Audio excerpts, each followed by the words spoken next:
campesinas, de Chejov. En la aldea de Raibuz se alza justo enfrente de la iglesia una casa de 2 pisos, con cimientos de piedra y tejado de chapa. La planta baja la habitan el propio dueño, Filip Ivanov Kashin, apodado Viuda, y su familia. En el primer piso, muy caluroso en verano y muy frío en invierno, se alojan funcionarios, comerciantes y propietarios de paso. Viuda arrienda tierras a los campesinos. Regenta una taberna junto a la carretera principal. Comercia con alquitrán, miel, ganado y plumas de sombrero. Y ha amasado ya unos 8.000 rublos, que tiene depositados en un banco de la ciudad. Su hijo mayor, Fiodor, trabaja como mecánico jefe en la fábrica, y como dicen los campesinos, ha llegado tan lejos que no se le puede alcanzar con la mano. Su esposa Sofía, mujer fea y enfermiza, vive en casa de su suegro. No para de llorar y todos los domingos va al hospital a recibir tratamiento.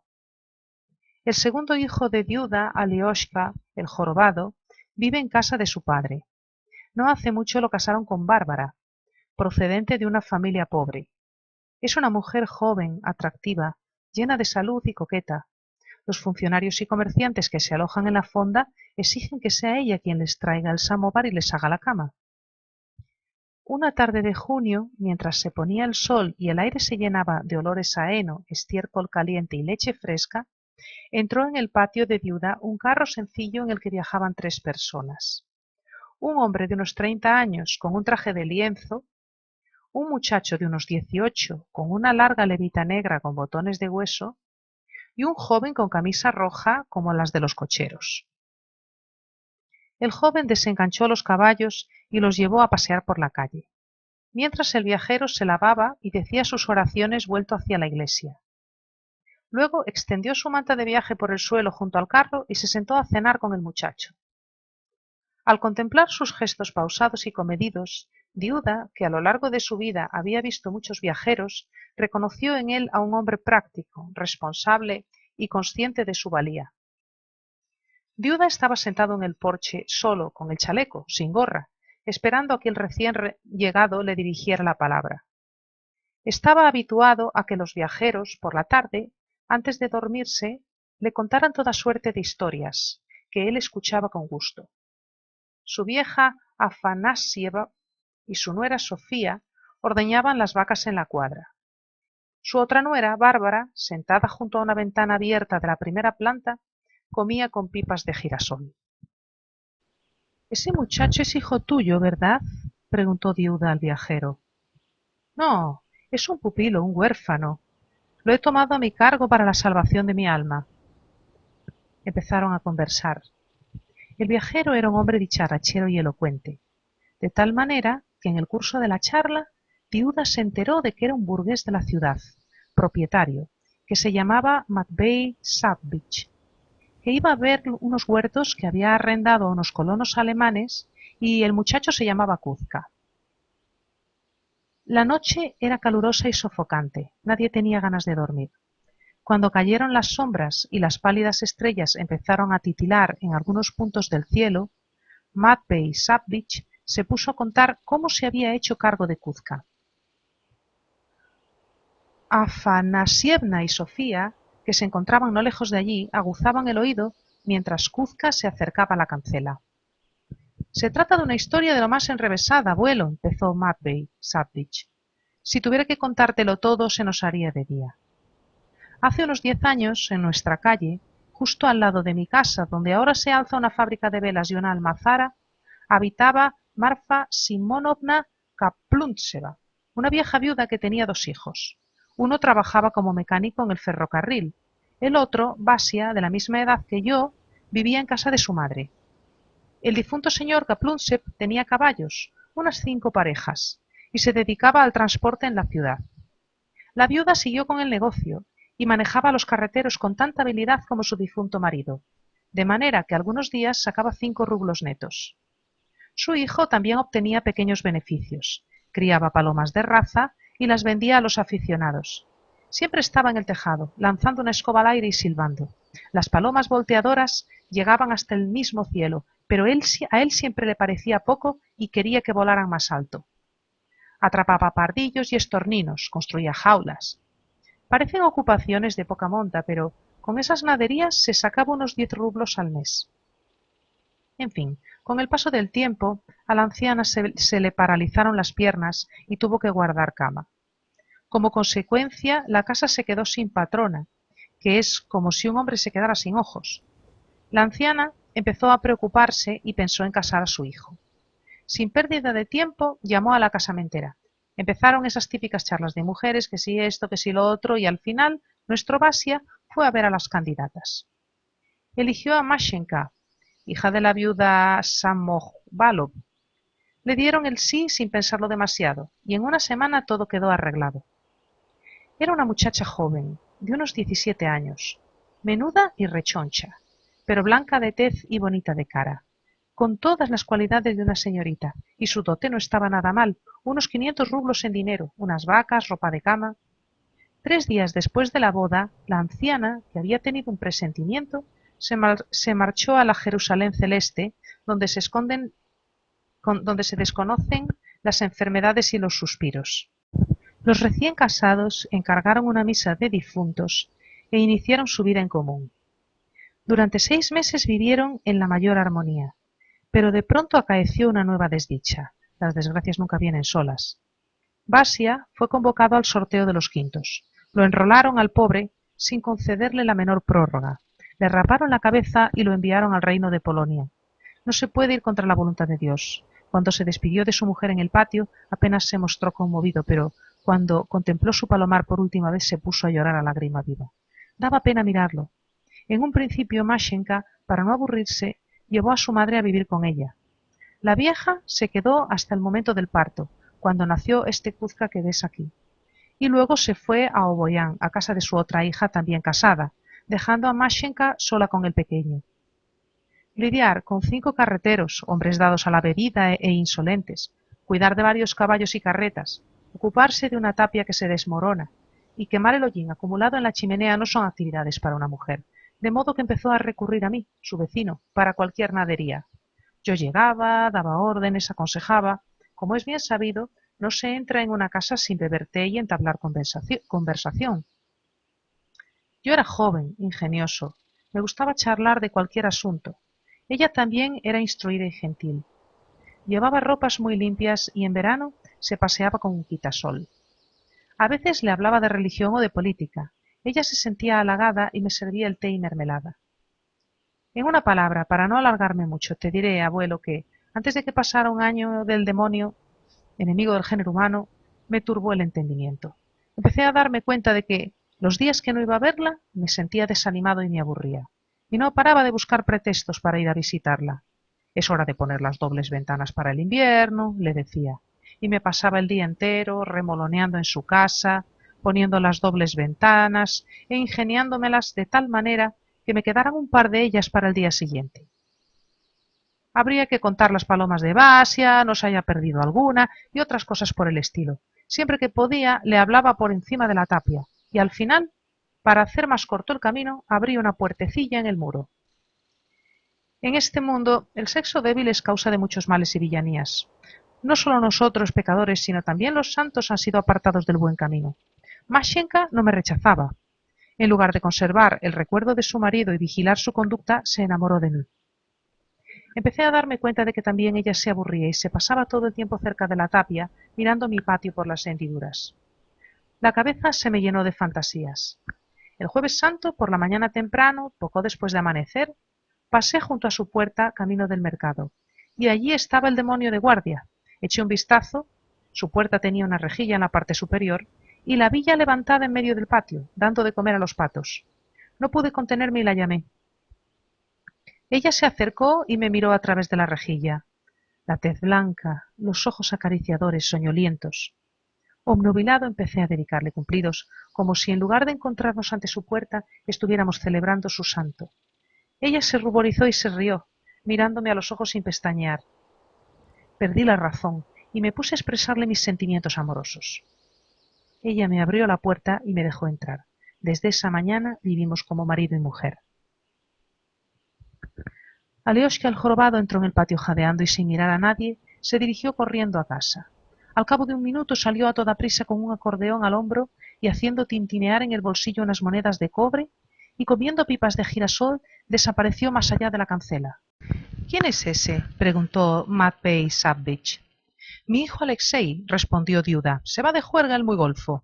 Dios le ha cargado con una joroba, así que no le exigimos demasiado. Se pasa todo el día de parranda con los muchachos, dijo Afanasievna con un suspiro. Lo casamos antes del carnaval pensando que eso arreglaría las cosas, pero la situación no ha hecho más que empeorar. No ha servido de nada. Lo único que hemos conseguido es hacer feliz a una muchacha sin motivo alguno, comentó Diuda. Más allá de la iglesia, en algún lugar, se oyó una canción de una inefable tristeza. No se distinguían las palabras, solo se oían las voces, 2 tenores y un bajo.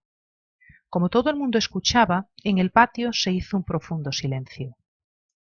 2 de las voces se interrumpieron bruscamente y estallaron en una estrepitosa carcajada, mientras la tercera, un tenor, siguió cantando y atacó una nota tan alta que todos miraron hacia arriba sin darse cuenta, como si la voz hubiera alcanzado el mismo cielo.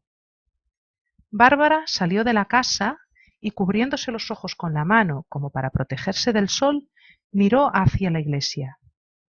«Son los hijos del pope y del preceptor», dijo. Las 3 voces volvieron a cantar al unísono. Matvei Savvich suspiró y continuó. «Así es, abuelo. Al cabo de un par de años recibimos de Varsovia una carta de Basia. En ella decía que sus jefes lo enviaban a casa para que se restableciera. No se encontraba bien. En ese momento, libre ya de la locura que me había dominado, sopesaba la idea de un ventajoso matrimonio que me habían propuesto, pero no veía la manera de desembarazarme de mi amante. Cada día tenía intención de hablar con Mashenka, pero no sabía cómo encarar el asunto para no oír sus gemidos. La carta me facilitó las cosas. Cuando la leímos, se puso blanca como la nieve, y yo le dije: «Gracias a Dios, eso significa que vas a volver a ser la mujer de tu marido». Y ella me replicó: «No tengo intención de vivir con él». «Pero es tu marido», apunté yo. «Poco me importa, nunca le he querido y me casé con él contra mi voluntad. Mi madre me obligó». «Déjate de historias, necia, y contéstame, ¿te has casado con él o no?»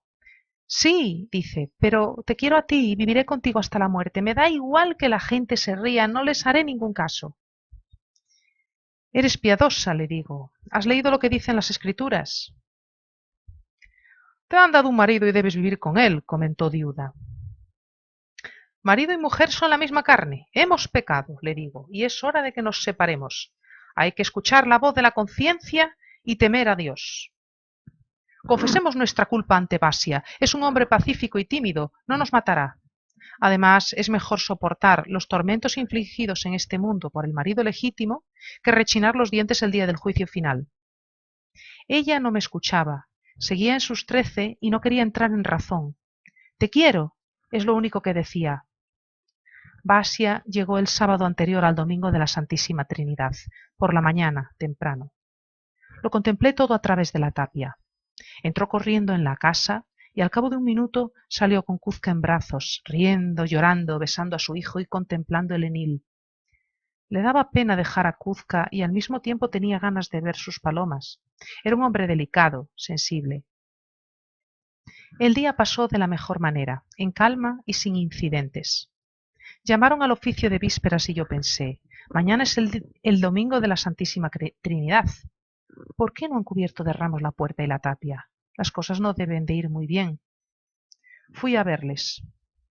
Él estaba sentado en el suelo, en medio de la habitación, con la mirada perdida como un borracho. Las lágrimas le rodaban por las mejillas y las manos le temblaban. Sacó de un saco de rosquillas, collares, bizcochos y toda clase de regalos y los desperdigó por el suelo. Kuzka, que entonces tenía 3 años, gateaba a su alrededor y masticaba un bizcocho. Mashenka, de pie junto a la estufa, pálida y temblorosa, balbuceaba: «No soy tu mujer, no quiero vivir contigo», y un montón de tonterías más. Saludé a Basia con una profunda reverencia y le dije: «Somos culpables ante ti, Vasili Maksimich. Perdónanos por el amor de Dios. Luego me incorporé y le dirigí a Mashenka estas palabras.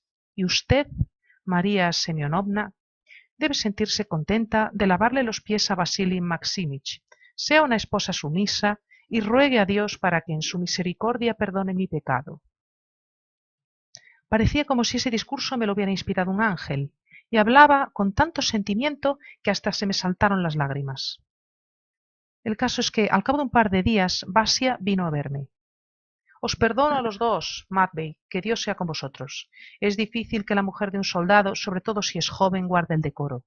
No es la primera ni será la última. Lo último que te pido es que te comportes como si no hubiera pasado nada entre vosotros. Yo, por mi parte, trataré de colmarla de atenciones para que vuelva a amarme. Me tendió la mano, bebió una taza de té y se marchó contento. Gracias a Dios, pensé, muy satisfecho de que todo hubiera acabado tan bien. Pero en cuanto Vasia salió del patio, llegó Mashenka. ¡Qué castigo de mujer! Se me colgó al cuello, lloró y suplicó. En el nombre del cielo, no me abandones, no puedo vivir sin ti. ¡Ja! ¡La muy pájara! Suspiró Diuda. Le grité. Golpeé el suelo con el pie, la arrastré hasta el zaguán y puse el pestillo. Vete con tu marido, le grité. No me avergüences delante de la gente, ten temor de Dios. Y cada día la misma historia. Una mañana estaba en el patio, cerca de la cuadra, ocupado en arreglar una brida. De pronto veo cómo atraviesa corriendo la cancela, descalza, vestida con una saya, y viene directamente hacia mí. Coge la brida con ambas manos, se embadurna de brea, se estremece, llora. No puedo vivir con un hombre que me repugna, me faltan fuerzas. Si no me amas, mejor es que me mates. Me enfadé y le propiné 2 golpes con la brida. En ese momento, Vasia atravesó la cancela y gritó con voz desesperada. ¡No le pegues! ¡No le pegues! Se acercó corriendo, levantó la mano y empezó a propinarle puñetazos con todas sus fuerzas, como un poseso. Luego la arrojó al suelo y la cubrió de patadas. Quise defenderla, pero él cogió mis riendas y le dio con ellas. Mientras la golpeaba, chillaba como un potro. ¡Ji, ji, ji! Habría que haberte azotado a ti con esas riendas, farfulló Bárbara alejándose. Acabarán matándonos a todos, estos malditos. Cállate, le gritó Diuda. ¡Yegua! ¡Ji, ji, ji! Continuó Matvey Savvich. De su patio llegó corriendo un cochero. Yo llamé a mi obrero, y entre los 3 conseguimos arrancarle a Mashenka y llevarla a casa, sosteniéndola por los brazos. ¡Qué vergüenza! Esa misma tarde fui a enterarme de las novedades. Estaba tumbada en la cama, cubierta de compresas, solo se le veían los ojos y la nariz. Miraba el techo. Le dije, «Hola, María Semyonovna». Ella callaba. Vasia estaba en otra habitación, cogiéndose la cabeza con las manos y llorando. «Soy un canalla. He destrozado mi propia vida. Envíame la muerte, señor». Pasé media hora junto a Mashenka y le eché un sermón. Le metí miedo. «Los justos», le dije, «irán al paraíso en el otro mundo, mientras a ti te arrojarán al fuego del infierno con todas las pecadoras. No te opongas a tu marido, arrójate a sus pies». Ella no pronunció palabra, ni siquiera pestañeó. Era como si le estuviera hablando a un poste. Al día siguiente Vasia cayó enfermo, de cólera o algo así, y por la tarde oí que había muerto. Lo enterraron. Mashenka no fue al cementerio. No quería mostrar delante de la gente su impúdico semblante y sus moratones. Pronto los burgueses de la ciudad hicieron correr el rumor de que Vasia no había fallecido de muerte natural, sino que lo había matado ella. La especie llegó a las autoridades, desenterraron a Vasia, le abrieron el vientre y en su interior encontraron arsénico. El asunto estaba claro como el agua. Vino la policía y se llevó a Mashenka y también a Kuzka, que no tenía nada que ver. La encarcelaron. La mujer se había conducido sin cabeza y Dios la había castigado. Al cabo de unos 8 meses se celebró el juicio. Recuerdo que estaba sentada en un banco, con un pañuelo blanco y un vestido gris, delgada, pálida, con ojos penetrantes. Daba pena. Detrás había un soldado con un fusil. No confesó. En el juicio, unos dijeron que había envenenado a su marido. Otros aseguraron que él mismo, desesperado, se había envenenado. Me citaron como testigo. Cuando me interrogaron, lo expliqué todo en conciencia. Es culpa suya, no hay nada que ocultar. No amaba a su marido, tenía mucho carácter. El juicio se inició por la mañana y por la tarde leyeron el veredicto. 13 años de trabajos forzados en Siberia.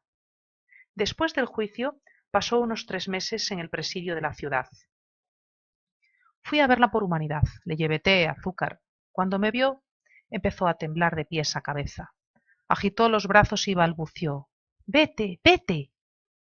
Apretó a Kuzka contra su seno, como si tuviera miedo de que me lo llevara.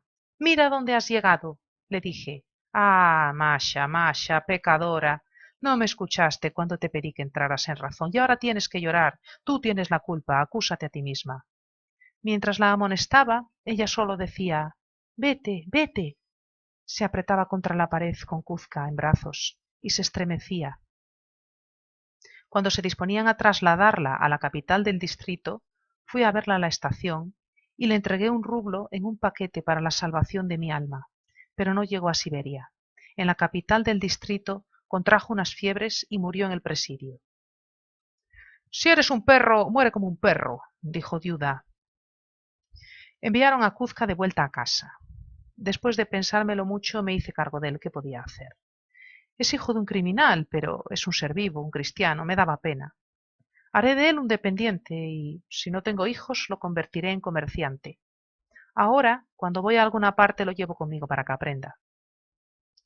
Durante la narración de Matvei Savvich, Kuzka estuvo sentado en una piedra, junto a la cancela, con la cabeza apoyada en ambas manos, contemplando el cielo, de lejos en la oscuridad. Parecía un tocón. «Kuzka, vete a dormir», le gritó Matvei Savvich. «Sí, ya es hora», dijo Diuda poniéndose en pie. Dejó escapar un sonoro bostezo y añadió: «Siempre quieren hacer lo que se les antoja. No hacen caso y recogen lo que siembran». En el cielo, por encima del patio, flotaba ya la luna. Se desplazaba en una dirección y las nubes que pasaban por debajo de ella en la contraria. Las nubes se alejaban mientras la luna se demoraba sobre el patio.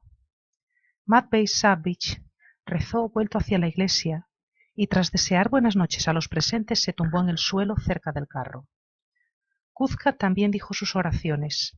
Se echó en el interior del carro y se cubrió con su levita. Para estar más a gusto, abrió un agujero en el heno y se acurrucó de tal modo que los codos rozaran las rodillas.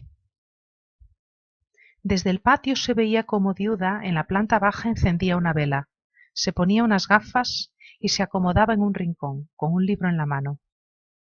Pasó un buen rato leyendo y prosternándose. Los viajeros se durmieron. Afanasievna y Sofía se acercaron al carro y se quedaron mirando a Kuzka. «Duerme el pobre huérfano», dijo la anciana, «delgaducho, escuchimizado, con los huesos a flor de piel. No tiene madre y nadie se ocupa de que coma como Dios manda». «Mi Grisha debe de tener 2 años más», comentó Sofía. «Vive en la fábrica sin su madre, como en una prisión. Puede que el patrón le pegue. Hace un rato, cuando vi a este muchachito, me acordé de mi Grisha y la sangre se me heló en las venas». Pasaron un minuto en silencio. «Tal vez ya no se acuerde de su madre», dijo la anciana. «¿Cómo quieres que se acuerde?». Y gruesas lágrimas rodaron de los ojos de Sofía. «Se ha hecho un ovillo», dijo, sollozando y riendo, llena de conmiseración y de piedad. «Pobre huerfanito». Kuzka se estremeció y abrió los ojos. Vio ante sí un rostro feo, descompuesto y lloroso, y a su lado a una vieja desdentada con un mentón prominente y una nariz buida. Por encima de ambas mujeres se extendía un cielo insondable, por el que se desplazaban las nubes y la luna. El muchacho lanzó un grito de espanto. Sofía también gritó. El eco les respondió a ambos, y una sensación de inquietud atravesó el aire sofocante. No lejos de allí, un vigilante dio un golpe en una plancha. Un perro ladró. Matvei Savvich farfulló algunas palabras en sueños y se volvió del otro lado. Ya avanzada la noche, cuando Diuda, la anciana y el vigilante de la vecindad dormían, Sofía atravesó la cancela y se sentó en un banco. Respiraba con dificultad y le dolía la cabeza de tanto llorar. La calle era ancha y larga, 2 verstas a la derecha y otras tantas a la izquierda, y no se veía el final. La luna había abandonado el patio y flotaba ahora sobre la iglesia. Su luz inundaba un lado de la calle, el otro estaba sumido en tinieblas.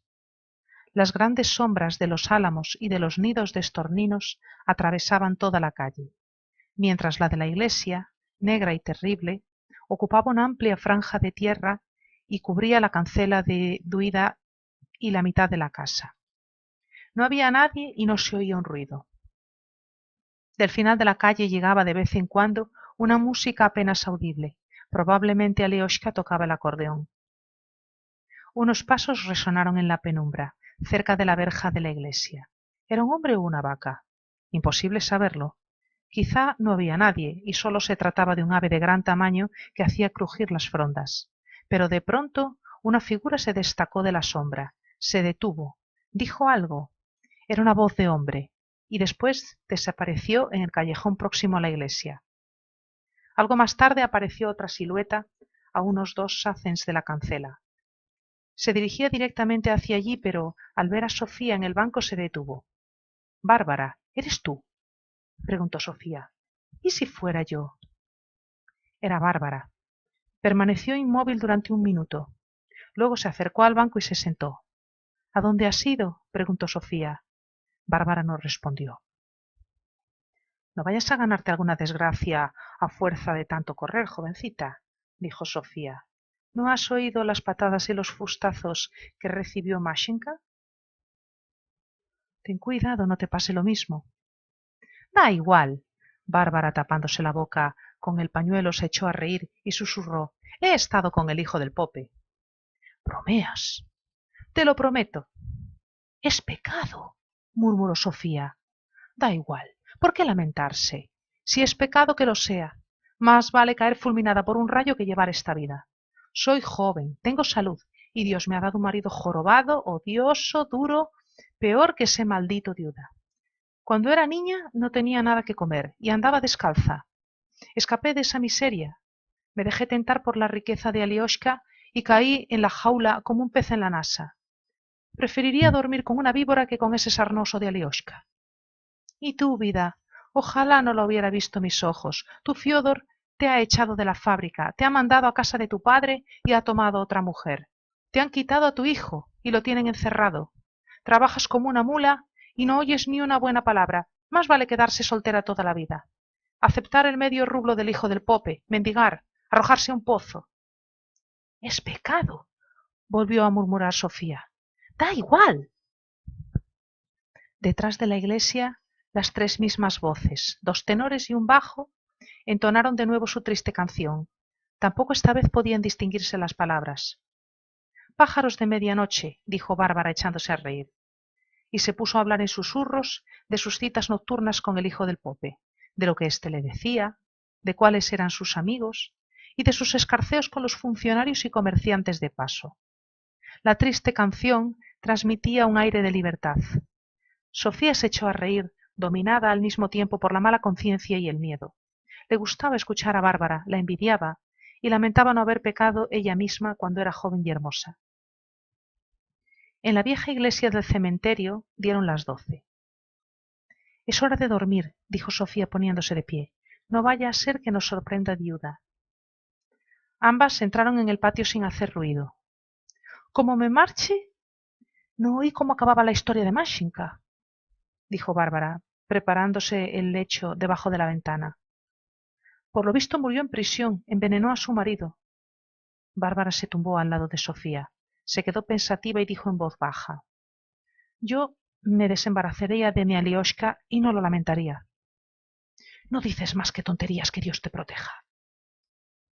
Cuando Sofía estaba a punto de dormirse, Bárbara se apretó contra ella y le susurró al oído: Vamos a desembarazarnos de Diuda y de Alioshka. Sofía se estremeció y no respondió.